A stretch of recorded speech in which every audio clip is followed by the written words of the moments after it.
السلام علیکم ورحمۃ اللہ وبرکاتہ۔ بسم اللہ الرحمن الرحیم۔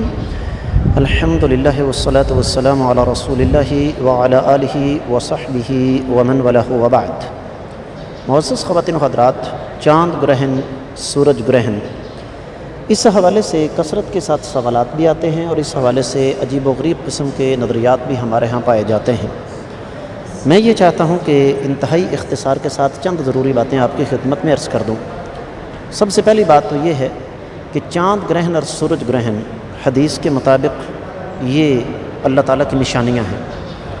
کائنات کے امام صلی اللہ علیہ وسلم کے لخت جگر سیدنا ابراہیم رضی اللہ تعالیٰ عنہ فوت ہوئے، بیٹے دنیا سے جائیں، انسان پر کیا بیتتی ہے شاید اس صدمے کو الفاظ میں بیان نہ کیا جا سکے۔ اور اسی دن سورج کو گرہن لگ گیا۔ صحابہ اکرام نے کہا آج تو سورج بھی آقا علیہ السلام کے صدمے میں برابر کا شریک ہے۔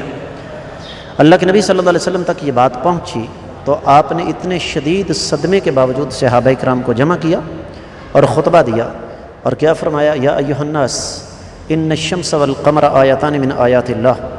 سورج اور چاند اللہ تعالیٰ کی دو نشانیوں میں سے دو نشانیاں ہیں۔ لا ينکسفان لموت احد ولا لحیاتہ، ان کو گرہن لگنے کا تعلق کسی کی زندگی اور کسی کی موت کے ساتھ نہیں ہوتا۔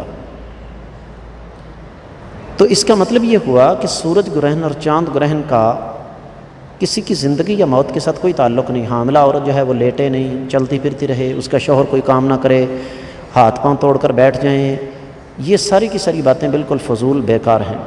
نبی کریم صلی اللہ علیہ وسلم نے اس موقع پر باقاعدہ صلاۃ الکسوف ادا فرمائی ہے۔ نبی علیہ السلام نے اس موقع پر باقاعدہ نماز ادا کرنے کا حکم دیا ہے، اللہ تعالیٰ سے معافی مانگی ہے۔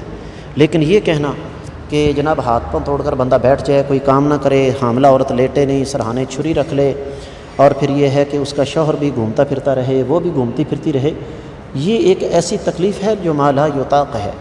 مطلب یہ کہ حاملہ عورت بیچاری، اس کے لیے تو اس مرحلے پر بہت زیادہ اس کو احتیاط کی ضرورت ہوتی ہے۔ اس قسم کی پابندیاں دراصل غیر مسلموں سے ہمارے اندر آئی ہیں۔ دین میں ان چیزوں کا قطعی طور پر کوئی تصور نہیں ہے، لہذا جب بھی سورج گرہن چاند گرہن لگے، حاملہ عورت کے لیے کوئی مخصوص حکم نہیں ہے۔ ہاں، عام مسلمانوں کے لیے حکم ہے، اگر انہیں توفیق ہو تو وہ نماز کسوف ادا کریں، اللہ تعالیٰ کے حضور اپنے گناہوں کی معافی مانگیں، کیونکہ رب کائنات جو سورج کو گہنا سکتے ہیں تو ہم جیسے کمزور انسان اللہ کے سامنے کیا حیثیت رکھتے ہیں۔ میں امید کرتا ہوں کہ آپ کو اس بات کی اچھی طرح سمجھ آ گئی ہوگی۔ اللہ تعالیٰ ہمیں سمجھنے کی توفیق عطا فرمائے۔